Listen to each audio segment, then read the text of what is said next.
Good evening, everyone, and today we will try to understand little more details about the NMR spectroscopy. I think in the last class, this is where we have stopped it, and we discussed very briefly what is high resolution and low resolution NMR spectrometer, uh, uh, and then the corresponding spectra also we have seen.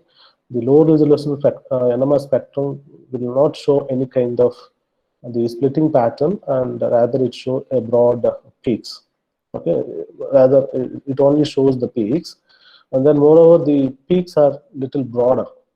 Moreover, the peaks are little broader as compared to the high resolution NMR spectrum. So the upper one, what you see is the low resolution spectrum. The lower one, what you see is the high resolution NMR spectrum. And why we see a nice separation of the peaks in the high resolution spectrum is discussed in this slide. In the low resolution NMR spectrum, especially true for the 60 megahertz NMR spectrometer and also 100 megahertz NMR spectrometers, we have the NMR peaks will be accommodated in a small region, whereas when you as you are increasing the operating field strength, then naturally what happens, the separation and the separation takes place, and then these peaks will be spread over the range of frequency rather than confining to a particular region of the frequencies. Why? Because there is it is nicely shown in this slide. You can see a 60 megahertz NMR spectrometer. 1 ppm is just a 60 hertz, and in the case of 100 megahertz, 1 ppm is and in the case of 100 megahertz, 1 ppm is 100 hertz. So, therefore, if you consider this a set of three peaks, in a 60 megahertz, they occupy in a small region. But when it comes to the 100 megahertz, so there is a stretch of the scale. The 1 ppm is not 100, is not 60 hertz as like in the previous case. Now it is 100 hertz. Okay, so the scale is basically increased. Okay, when it comes to the 220 nanometer, then the 1 ppm correspond to 220 hertz. So that means the scale is much broader, much enlarged. Therefore, what we see is that nice separation between the two, between any two peaks, which can be easily interpreted to the molecular structure, and then we can assign the, we can find out the organic molecule. I think what I have forgot in yesterday class is showing a real spectrum. So the previous slide, what you saw is just a kind of reproduced thing, but then this is a real picture. What you see here, you can see here there are two peaks of a same compound. This is recorded in a 900 megahertz NMR spectrometer, and this is in a 750 megahertz NMR spectrometer, and this is the picture of the same two peaks in 500 megahertz. As you can see here that the separation increases between the closely related two peaks. So in the 500 megahertz, these two peaks are almost very close, and in fact they are like a doublet. You don't feel it like they are a separate peaks. But then as you increase the field strength and use a better instrument, here the separation is much better. You can see here almost double the separation, almost double. Okay, here it is only 2.7 hertz, and whereas here it is 5.6 hertz. When it goes to the 900 megahertz, it is 8.5 hertz. Okay, so this is what is the exact meaning of low resolution NMR spectrum and a high resolution NMR spectrum. Okay, as the field strength increases, naturally the resolution becomes much better, and then we will have a better spectrum. Okay, so with this, let us go to the topic of spin-spin splitting, or the fine structure. Some of the textbook you do find another word, spin-spin coupling. These are all basically essentially same. So the ethanol spectrum, what we have seen in previously, if you see closely, these are not like a single peak. these are more or like a cluster of peaks. Okay, you can see broadly there are three broad cluster of peaks you can find it other than the TMS signal. Okay, so if you enlarge this particular peak, you see a nice fine structure in the sense that one particular peak contains many other small peaks. One peak contains many other peaks. Okay, more than one. I mean, one peak, most of the cases contain more than one peaks, and then it is called as a cluster of peaks. And this particular nature, what we called as a fine structure. And the fine structure, why do we see fine structure, is essentially because the individual spins are trying to interact with each other. Okay, are trying to interact with each other. Please always remember that. Probably we have started the discussion saying that one nuclei in all the cases, but then as we go deeper into the subject, we are generally dealing with the molecules. Okay, the spectrum, NMR spectrum, spectroscopy of molecules. So the molecule means you have several atoms, and several atoms out of the several, at least few will be magnetically active, and these active nuclei is always interacting. So we don't have an isolated nuclei just to talk about only one particular resonance, but rather we have several other nuclei. Okay, so these nuclei, so far we have not gone to this particular concept. We have dealt like, they are independent of each other, but hereafter we will see they are not independent because they are in a molecule, in the same molecule, and then in the same molecule means after all they will actually interact because these are magnetically active first of all, and they try to interact naturally. So the magnetic field experienced by one nuclei will be influenced by the other nuclei, or in other words, the local magnetic field of a one nuclei will contribute to some extent to the other nuclei local magnetically active nuclei, and vice versa, both are same. So to cut short the story, the fine structure is nothing but the splitting of the NMR resonance lines into individual lines is known as the spin-spin splitting or spin-spin coupling, or fine structure in a broader sense. Okay, and this is primarily because of the fact that these nuclei, the magnetically active nuclei are interacting with each other, and they feel the presence of the other. Okay, it's like in a society. We try to interact with the people in a similar manner because we are in a civilized society. Naturally, there is an interaction. Likewise, in the molecule, the magnetically active nuclei will try to interact. How they are interacting is something that we will see as we proceed in this particular topic. And the strength of interaction. So I said that both are feeling each other, fine. Then how much they are feeling, a small or large or big or medium. So there has to be a type of quantity or express the strength of the interaction. People have introduced a term that is called the scalar coupling constant J. The strength of interaction between any two nuclei is generally represented with a constant that is the scalar coupling constant J, and its units are Hertz. And this scalar coupling constant describe the energy of the interaction, and it can be, why it is called scalar coupling constant, because I already given indirectly the answer. These are individual spins. Okay, and according to quantum mechanics, and we know that the spins can be represented with a vector model, and the energy is generally, the interaction energy generally expressed as the scalar product of the two nuclei, individual spin nuclei. Okay, that is why that this is called scalar coupling constant.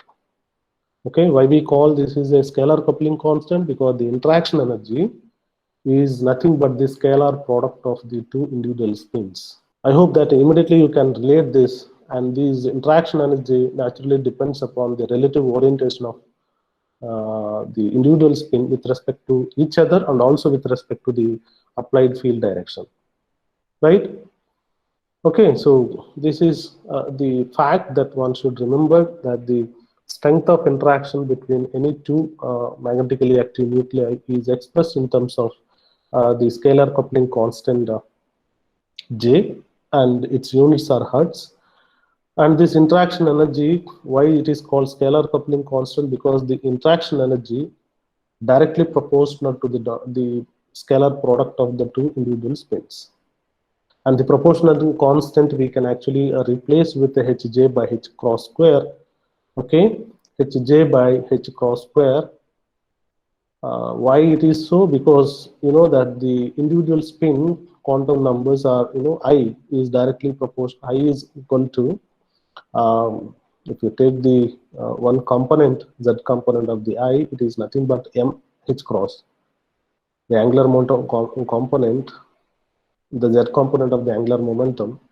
In this case, we are applying normally in the Z direction, the field strength. Therefore, the Z component of the angular momentum is nothing but the M H cross.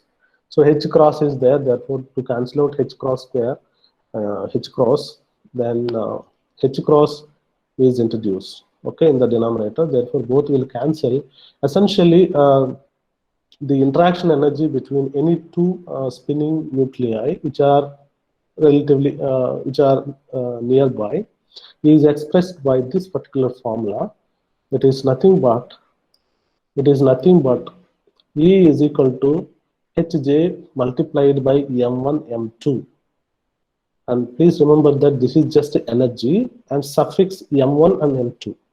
Okay, please don't write like this. This is E suffix M1 and M2. This is the way one should write it. And then that is nothing but Hj by Hj multiplied by M1 and M2. What are the M1 and M2? It's a spin quantum numbers, right? I mean, it's a half spin or 3 by 2 spin or 1 spin. So that is the number that we have to find out. I mean, when two nuclei are there, so their spin have to be introduced there. Okay, so then that is the actual quantity of the interaction energy that one can estimate. Now, having understood the interaction energy formula, let us try to look into how these, what are the energy levels of these spinning, these interacting nuclei or coupling nuclei. Okay, so having understood what is the energy of this energy of interaction, we can estimate by that. Okay, it is Hj multiplied by M1 and M2. M1 and M2 are the spins, and then H is the Planck constant and J is the scalar coupling constant. So we can estimate precisely the interaction energy between any two nuclei. Now, if two nuclei are basically interacting with each other, so those interaction basically leads to the formation of new energy levels, okay, new nuclear energy levels, right? So that is something that we will try to understand. And the energy levels, okay, nuclear energy levels of the coupled systems, we'll try to understand. And then before that, let us try to understand a small terminology in NMR spectroscopy generally and frequently used, not only now but also in the next semester. There is a notation called Pople notation, P-O-P-L-E, Pople notation. John Pople is a theoretical chemist. He has contributed a lot to the theoretical chemistry, and in fact he was awarded Nobel Prize also. So he has introduced a nomenclature of spinning coupling nuclei. Coupling nuclei, he has introduced a terminology that one should follow, and in fact it is followed even now also, everybody. Well, how do you, let's say, the coupling when you are discussing between any two nuclei, and the two nuclei is named based on the chemical shift and also the separation between them. Okay, the interacting nuclei names are given based on the chemical shift value of the individual nuclei, and also the separation between them. In other words, it is nothing but the scalar coupling constant. Okay, the separation between the two peaks. Okay, let's say you have a two magnetically active nuclei, and they are giving two NMR signals in two different regions. So, to know what is the terminology that one should use it, one should know first of all what is the difference between the chemical shift difference between these two is something that one should know. Okay, that is the basis for this nomenclature. If the chemical shift values of the individual nuclei is much large as compared to the splitting constant, that is the scalar coupling constant J, then such a nuclei is said to be maybe call it as A and X. I hope you are following it. Let's say you have a two nuclei. You have two nuclei and whose resonance, I mean the NMR signals are well separated. If they are well separated, they have to be called as a one A, the other one is maybe X. Why? Because the A and X, you know that in the alphabet they are actually extremes. End of, A comes first and the X almost at the last, right? So that is the nomenclature. It is to convey the message these two nuclei are well separated and their chemical shift values in the NMR spectrums are no longer interacting with each other. Okay, so that is the notation. Suppose if I use AM, what do I mean by that? So the separation is not very large, and at the same time, it is not very close like AB. AB, when I call it as, then A and B are in the alphabet, they are very nearby, right, next to each other. Therefore, the separation is not very close, is not very much, is very close, sorry, very small, therefore they are very close by. Okay, so AB, when I say it is AB system, a spinning nuclei, when I'm talking about, if I say it is AB system, you have to remember that there are two magnetically active nuclei and the separation between them is very, very small. Okay, AB is like that. AMX. Now, in this case, there are three nuclei. In this case, it is there are three nuclei, AMX. So M, you know that it is almost at the middle in the alphabets. So therefore, you have two nuclei which are very far in terms of their chemical shift on the resonance frequencies, and there is some other nuclei which is in between them. That is called AMX system. So this is a notation introduced by Pople, John Pople. So the same notation we will also use hereafter. So whenever I say it is a AX system, you have to understand the fact that these two nuclei, the chemical shift values of these two nuclei are well separated.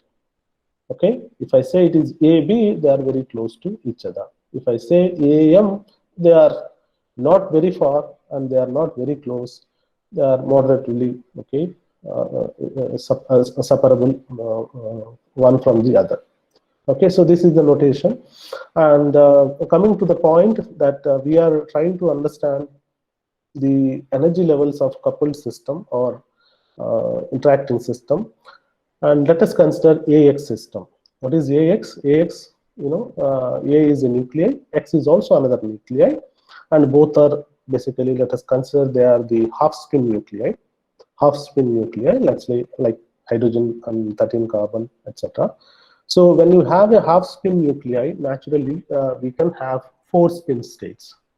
When you have half spin nuclei, AX system, then naturally it will lead to four spin states. Why? Because the when I say half, A can be orient with respect to the field, that is alpha spin, it can be beta spin. And then on the other hand, the X also can be pointing up with respect to the field, that is alpha spin, and then pointing downward, that is the beta spin. So the coupling between these two spin will lead to four spin energy states. That is alpha alpha, alpha beta, beta alpha, and beta beta. These are the four nuclear spin energy states of AX system having the spin of half. Okay, now what is the, naturally you always remember that the energy of these spins naturally depends upon the relative orientation of the individual nuclei and also their orientation with respect to the field direction.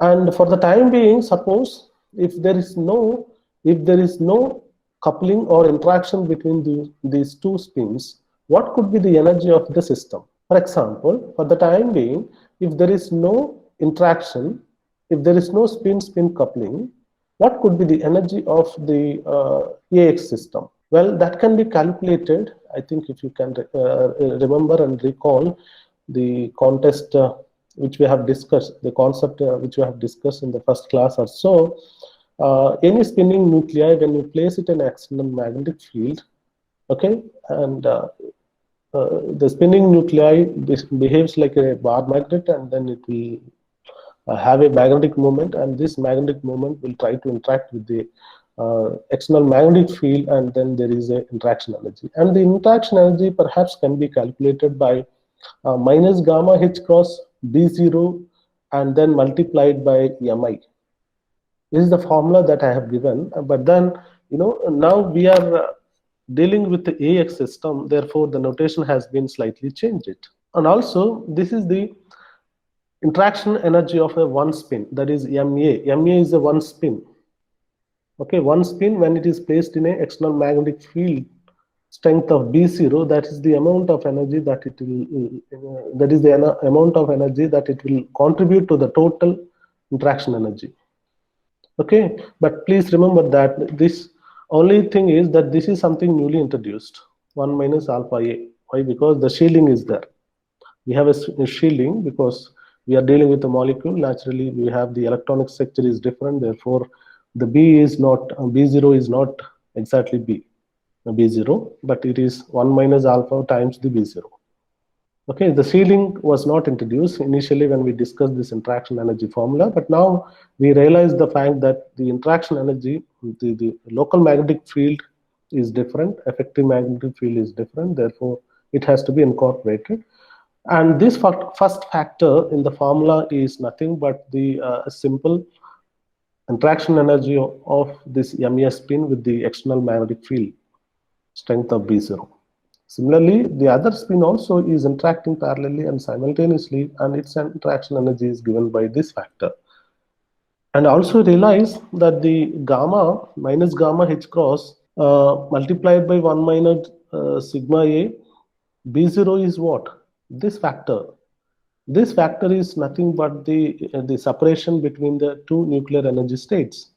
If you remember, the separation delta E is the separation between the two spinning nuclei, and it is nothing but minus gamma h cross B0. That is the formula I have given. Of course, B0 is now we are replacing always with 1 minus sigma A, 1 minus sigma, because there is a shielding. Okay, so this factor in the expression, is essentially nothing but h nu. Okay, because earlier we have learned delta E is equal to minus gamma h cross B0. This is the formula that we have learned. You please go back and see just before, just refer the Larmor frequency derivation. That is the one. But what is the difference between this and this? Only thing is now B0 is not written like B0. There is a shielding. We know the shielding is there everywhere, so we are replacing with that. Other than that, there is nothing. Okay, so this factor is nothing but h nu, and therefore it is written like this. Similarly, for the other factor, we can write down, okay, except everything is same, h nu x. This is for the other nuclei, and we have written like this. Okay, the interaction energy, if there is no spin-spin coupling between the two nuclei, and in the external magnetic field, this is the amount of energy that they will feel. Okay, this is the amount of energy that they will feel. Now you can see that what are the possible values of m a. Once a spinning nuclei can have a half spin, positive half spin or negative half spin. The other can also have a positive and then negative, right? So we can have four energy levels. We can have a four energy levels. Of course, this picture, what you see is a little bit exaggerated, but to have a clarity, to give you a better picture, what we have is there are four energy levels that they will give. Where from? Well, you can substitute for different values uh, in the previous formula, then you can have four energy states. So if you substitute, ma is a minus half, and for the first one, a nuclei, and the x nuclei is also a minus half, then the energy of such a state is going to be minus half h nu a minus half h nu x. Okay, there can be another one wherein both can be positive spins, and such a nuclear energy state will be higher in energy. And in between we have two, wherein the one nuclear spin is, I mean, a nuclear spin is negative half and the b one is a half. And the other case, a nuclear spin is half and x nuclei is minus half. So we have four energy levels, right? So slightly in a different way, we can write it like this. Okay, so there are four energy levels. What are these four energy levels? These four energy levels came into the picture because there is, when you place it more than one nucleus, so there is an interaction. That interaction lead to that. Okay, and later on we can also see that if there is an interaction, what is the amount of energy, interaction energy? This is the amount of interaction energy. em1 m2 is equal to hj multiplied by m1 m2 is the interaction energy. Please remember that this already we have learned. So if there is a coupling, then the coupling interaction is given by this formula. If there is no coupling between the individual nuclei, the interaction energy is given by this formula. Therefore, essentially, when you place magnetically active AX system in the external magnetic field strength of B0, then we have four energy levels initially, but the moment they started interacting with each other, so we can have a nice energy optimization of the energy levels, and then the alpha alpha spins will rise its energy to this is raised by one fourth multiplied by hj. Similarly, this spin is also, energy level also increased by that much factor. At the same time, alpha beta beta alpha energies will be lowered. Why? Because it is a negative. But the total energy of the coupled system, it has to be this factor. I think that I have forgotten. Please, maybe you can write it down as a separate step. If there is interaction, if there is no interaction, this is the formula. And if there is interaction, then the other factor will add. What is the other thing? That is hj multiplied by m1 m2. This is the actual energy of the AX system. If there is a coupling, that is the interaction energy, that is the energy of the system. Okay, so you can substitute different values for ma and mx, then accordingly we can have four different energy levels. Okay, and because of this interaction, because of this coupling, the alpha alpha state and also beta beta state, the energy levels are raised up. Why? Because you know that the minus alpha and minus alpha multiplied by minus alpha. Here in this formula, if there is a plus hj m1 m2 plus hj m1 m2, and if the m1 m2 both are minus half, then minus into minus, it is plus. Therefore it is the energy of the system will be raised up. Similarly, if it is a beta, that means a positive half, and then another positive half, positive, positive, it is a positive. Effectively, that energy will be little risen. How much? It is 1/4 multiplied by Hj. On the other hand, the other energy levels, alpha, beta, beta, alpha, their energy levels will be lowered by 1/4 of Hj. Why? Because you have minus alpha, minus half multiplied by plus half, in the other case plus half multiplied by minus half. Therefore, their energy levels will be lowered.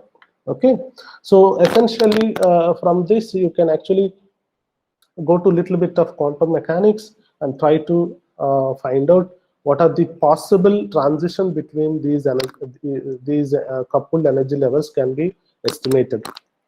Okay, so a little bit of quantum chemistry is involved here.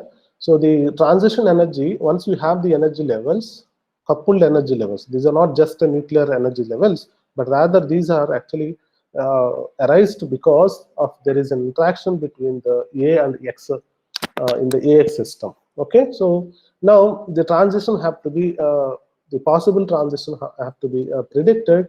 Well, that is related to a little bit of quantum mechanics, but then a transition MA is equal to delta MA is equal to plus 1 is allowed when the when the delta mx is 0. When the delta mx is 0, that means we can have two different transitions, one from this state alpha alpha to alpha beta alpha. Similarly, we can have another transition alpha beta to beta beta. So these two transitions are possible, and the possible transition energy levels are given. The energy of the transitions are given by this formula. It is for a resonance.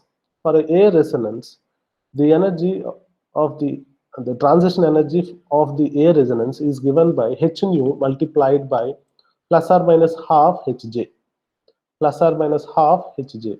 Similarly, for the X resonance, the transition energy, this is delta E transition energy, is given by h nu plus or minus half Hj. So this is the for the other resonance. Okay, now you can see that if you substitute plus half, you can have one energy, and similarly if you substitute minus half, then it will give another energy. That means the A resonance is no longer a single line, but rather it will split into two. Rather, it will split into two lines with a center of the actual position of A resonance. The actual position, let's say A is supposed to be here, but now because of the interaction between the with the X nuclei, its actual resonance will be split into two. Okay, and one will be seen here, the other line will be seen here. Okay, but this line will no longer be there. So there is a nice doublet. What you can see, a nice doublet. This is called a doublet, which means there are two two peaks which are very close by, and A resonance. Actually, if there is no coupling, and if it is not coupling with the X nuclei, the originally the resonance peak should be here.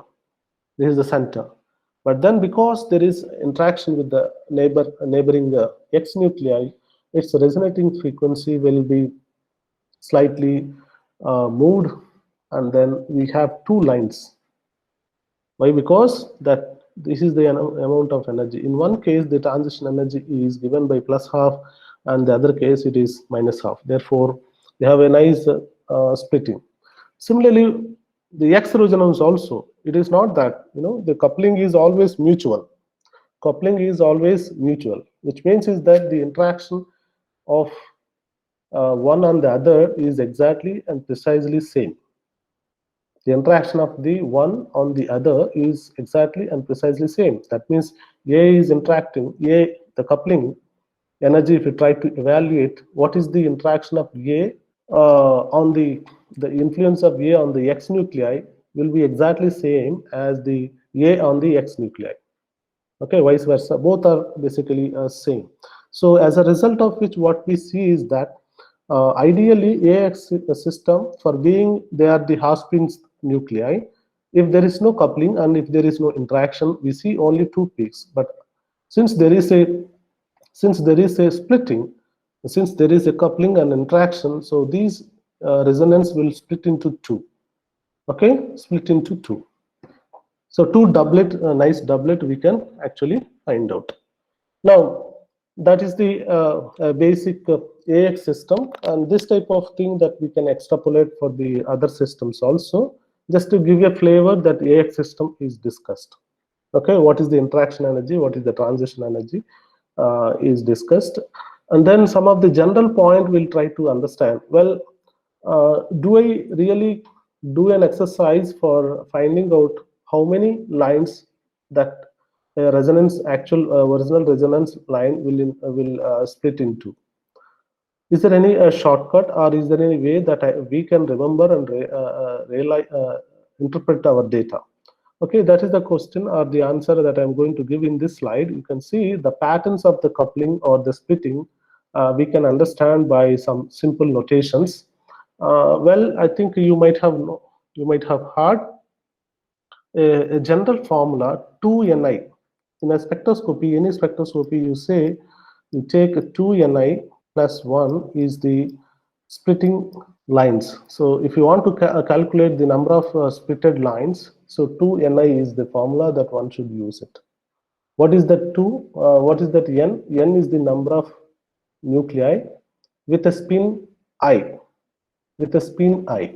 Understand? So that is the number of that is the spin, and if you know this formula, then you can calculate. Suppose if you are dealing with a half spin nuclei like hydrogen, okay, the total number of splitted lines can be estimated by 2Ni plus 1 in any spectroscopy. It's not only belongs to the NMR, but it also belongs to other EPR, ESR, all those spectroscopy. Now, what is N in this? N is the equivalent nuclei with a spin of I. Okay, suppose if the I is half, if I is half, the number of lines that we can anticipate is N plus 1, N plus 1, right? If it is I is like deuterium, I is equal to 1, then its energy levels are going to be 2N plus 1. So this formula is very much useful. From this, we can derive a small formula, a short formula, N plus 1 is the, for a hydrogen nuclei, N plus 1 is the number of lines that we can anticipate in a given NMR peak. Any given NMR peak will split into N plus 1 peaks. What is N? N is the non-equivalent hydrogens. N is the non-equivalent hydrogens. For not only for hydrogen, but it is also true for all the half spin nuclei, because in the original formula it is half, whether it is a hydrogen or a carbon 13 or maybe fluorine 19. For all the nuclei it is half. Therefore, the N plus 1 rules is holds for all the half spin nuclei. Okay, if the spin is different, then we have to use a slightly different formula to estimate the number of peaks in a given resonance line in a given NO spectrum. Then we can use N plus 1 formula. What is N? N is the number of non-equivalent nuclei. Okay. In the case of hydrogens, if you have a N non-equivalent hydrogens, okay, of course, please remember they are equivalent among each other, but then it's compared to the adjacent. Equivalent means if you have a hydrogens, if you have a carbon, and that carbon is surrounded by, of course, naturally by other carbons, but on the carbons you will have hydrogens, right? So you have to consider those hydrogens. Okay, so if you take a ethane, if you take a ethane molecule, on one carbon atom you have 3 hydrogens, so all these 3 are said to be equivalent. But how many adjacent carbons are there? How many protons are there on the other carbon? There are 3. So therefore, the number of lines number of lines that we can anticipate for a ethane proton is n means it is 3 plus 1, so it will be 4 lines. The NMR signal of ethane molecule will be split into 4 lines. Okay, so likewise, I mean, you should not consider the hydrogens on the same nuclear, same carbon, but then you should consider on the adjacent carbon how many protons are there, and that is the number that you should substitute in place of n, and then the total number of splitted lines can be estimated. Okay, now the question is, well, we can estimate that way for any given molecule in a skeleton. You can estimate, for example, you have a CH on a center, and then this side you have 2 protons, and this side, let's say you have maybe you can estimate for an isopropyl group. Isopropyl, that there is a CH, and then there is center, and then one side you have CH3, and the other side also CH3. Such a group, how many lines that you will anticipate? So this side 3, this side 3, it is total 6 plus 1. So 6 plus 1 is the line that the CH proton actually will be slitted. It should be a singlet, but then since there is a since these CH nuclei is interacting with the 3 nuclei on this side and 3 nuclei on the other side, and the overall interaction lead to 7 lines in a small region. Okay, so a cluster of lines we see, and then the nomenclature of all these splitted line is like this. A singlet, that means it doesn't have any other peaks. A singlet. Doublet means you will have a 2 lines. Triplet, that means you have 3 lines. Quartet, it is 4 lines. Pentet, sextet, septet, octet, nonet. This is the nomenclature that we use it. Depending upon the number of splitted lines, which are actually calculated by this n+1 formula, we use this terminology. And then there is a shorthand notation also. For singlet, we use S, small s, and doublet, small d, and triplet, small t, and quartet is basically Q. This is the thing that normally we use it. We also write it in the research articles as well, this notation. So once you have the idea of number of lines, now the next question is, what is their intensity? Are these lines, for example, the isopropyl group, it is 7 lines we see, then are all these lines are actually equally intense or different? And how do we estimate the intensity of these lines? Well, you don't have to do any exercise for that. There is a shorthand notation kind of thing. You can always remember the intensity of the lines in any splitted pattern can be estimated by Pascal triangle coefficients. You all know what is Pascal triangle, these coefficients, and you can use it. If it is a doublet, then in the Pascal triangle, that doublet means 1:1. 1:1 means they're equal intense. A triplet, suppose if it is a triplet, then you will have 2 lines, total 3 lines, but the center line will be double the intensity of the outer lines. Okay, the outer lines intensity will be little shorter, whereas the middle line will be little longer. How can I write it? Well, I can write here. So a doublet means this is actually referred to as a doublet. You see, the way I have written, it is the intensity is same. Okay, this is called doublet. And if I say it is a triplet, then we have to draw like this. So this is called triplet. Of course, this is not a very perfect triplet. Let me draw a perfect triplet, because the intensity little more. It is not exactly double, but I hope this is, I think this is a perfect double. If you see the outer, these are outer lines, okay? And if you take this as a 1 unit, and this intensity, the middle line intensity has to be 2. So 1:2, 2:1 is the intensity of the triplet lines.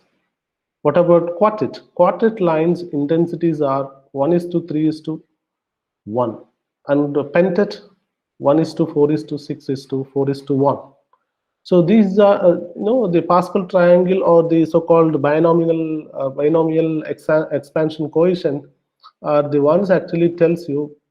Of course, binomial expansion coefficient really help you to find out the number of lines. Okay, 2 to the power n, and then the intensities of the splitted lines can be estimated by using this Pascal triangle. You can nicely see that very nice peaks, we can see it. So each NMR line, depending upon its chemical environment, it will be split into those many lines. Okay, if a proton is surrounded by 4 non-equivalent protons, then it will be seen a pentate line with an intensity of 1:4:6:4:1.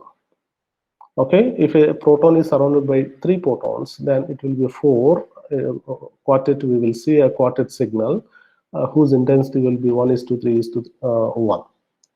Right? Now the question I just asked all of you is that whether all the nuclei will couple in any molecule, whether all the nuclei show this type of splitting. Well, the answer is no, but you try to justify why it is no, why not it is yes, the answer. Okay, so all the nuclei will not show splitting. That is the answer I'm already giving for the question what I have asked. But then why is it the answer is no? You try to find out. Now, having understood the coupled energy levels and also the patterns of the splitting and the intensities, the next thing is, let me show you some examples. Well, we can also think of different spin systems. We have seen the AX system. AX system, if both are half spin nuclei, if the resonance lines will be split into 2 doublets. What about a system like AX2? What about a system like AX2? What is that? A nuclei is surrounded by 2 X nuclei. Okay, so what is the intensity of it? Well, in this case, the resonance line of A will split it into what? How many lines we can anticipate for A? How many lines we can anticipate for A nuclei? I'm asking a question. I have AX2 system, and I'm saying both are half spin nuclei, and I'm asking a question, all of you. How many resonance lines we can, the fine structure splitted lines we can find out for A nuclei? 3. It is 3 because we have 2. A is surrounded by 2 X nuclei. So 2 plus 1, please remember that. N plus 1 is the general formula as long as the half spin nuclei, if you are dealing with. Then it is basically 2 plus 1, it is a triplet. Now I ask the same question, what about the X resonance? How many lines you can anticipate for X resonance? 2. It is 2 because X feel only the presence of 1 A nuclei, whereas the A nuclei feel the presence of 2 X nuclei. That's the difference. So accordingly, in one case we will have a doublet, the other case we will have a triplet. Now, how the X resonance of a AX system in an AX system and X resonance in an AX2 system will be different. They will be exactly same. The pattern wise, they will be exactly same in the sense that you will see a doublet. X resonance will be a doublet in both cases, AX and then AX2, but the intensity will be different. The intensity will be different. In the case of AX2, you have 2 nuclei, 2 X nuclei. In the case of AX system, you have only one X nuclei. That's the difference that we will see. So in the X resonance in the AX2 will be much, the resonance signals will be more intense as compared to X resonance lines in the AX system. Okay, so we can continue this discussion for for any other system. Let me take one more example, that is like triplet system. Let's say we are talking about the same AX2, but then we are considering the A resonance. If the A resonance, we already just now you answered that it is a triplet. If it is a triplet, the intensity of the lines will be of this type of pattern. Okay, so 1 is to 2 is to 1. 1 is to 2 is to 1 is the intensity ratio of the triplets. Okay, and you can use a tree diagram. This is called a tree diagram. Okay, so how do we write this tree diagram? Well, you know, you have a okay, a nuclei. Let's say A is a nuclei. This A nuclei can be plus half or minus half. Okay, therefore you can have two energy states. But then these nuclei, this each energy state will interact with the 1x, for example. Okay, will be feeling the presence of x, right? But the x can be plus half or minus half. Therefore, you will have two lines. Similarly, the other A nuclei signal also can be split into two. Okay, okay. Now, therefore, what you see is that here it is only one line, but then here there are two lines. Therefore, that is two, and then this is one. Got the point? So the A nuclei first interact with the two possible orientations of the X nuclei in the first instance. In the second instance, those splitted lines will interact with the other one, and then you have each energy levels will interact with the other nuclei, other X nuclei, and again they will be split into two, because you know that we will see a doublet, right? So A nuclei, if it is having a 1x, then it will split it into two. Why I'm writing it is doublet? Because we know that it has n plus 1, it is 1 plus 1, that is doublet. So that is why I have written a doublet. Because x is interacting with 1x, you will see a doublet. First doublet is this. Then these doublet again interact with the another x and then split into further. Okay, how they are split into? Again, they are seeing the presence of another half spin nuclei. Therefore, they will be further split into a doublet. N plus 1, according to the n plus 1, again they further split into a doublet. So that's why I'm writing again one more doublet. Had it been the case that you have another nuclei with another spin, then accordingly you have to draw it. Okay, it is just based on the spin of the nuclei which is surrounded by. Accordingly, we should write it. Okay, this is called actually this type of representation, what is called as a tree diagram. So tree diagram we can represent the splitting patterns. There are people, they try to explain the concept of the splitting intensities of the splitted lines in NMR spectrum or EP or any other spectroscopy with a tree diagram like this. Okay, so what is the magnitude of these splitted lines? What is the magnitude of these splitted lines? Well, the scalar coupling constant is the one tells you the strength of interaction between the two nuclei. If it is high, generally the coupling is said to be high. If it is low, it is said to be low. Okay, so the coupling constant generally happens between any two of the nuclei. It is happen through the bonds, okay, through the bonding electrons, not through the space, through the bond, but not to the space in general. And I think this concept I already mentioned, that the coupling constant is independent of field, independent of applied field strength. By the way, how do we calculate the coupling constant or the scalar coupling constant? How do we calculate in NMR spectroscopy?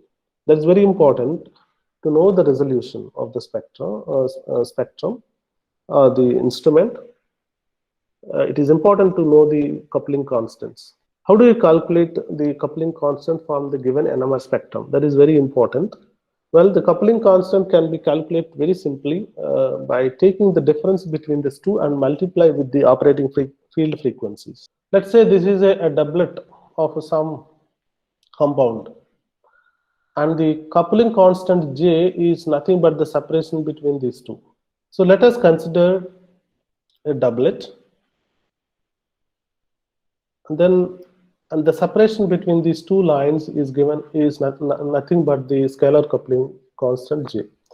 And this J, how to calculate this J is the question. Well, you know that the delta scale is increasing in this fashion. You know that there is a zero, and then there is 1, 2, and so on. It is moving. Now, how do you calculate it? It is delta in ppm. It's not just the hertz. Okay, how do you calculate the coupling constant? It's very important to know in the structural illustration of the molecules. So calculating the J is very, very important, especially if you want to say cis and trans isomers. Okay, the interaction of between the vicinal and geminal coupling is different, and then those are the ones actually is important. You know, based on the coupling, we say it is a cis configuration or the trans configuration. So therefore, if you are working with organic chemistry and if you want to assign the exact confirm the stereochemistry of the molecule, one should know how to interpret the NMR spectrum as well, and that is wherein this calculating J comes into the picture. The J can be calculated. You just take the difference. You just take the difference between the two lines, splitted lines. Then afterwards, let's say that is 1 and then 1.5. There is another line, that is the doublet line. So then the difference is 0.5. So 0.5 is what? 0.5 is the ppm. Please always remember NMR scale is delta in ppm, parts per million. So therefore, what you can do, this parts per million we have introduced for some reasons, and the reasons are explained in the previous class. Now, what you do is that has to be removed. If you just multiply this difference with the operating field frequency of the instrument,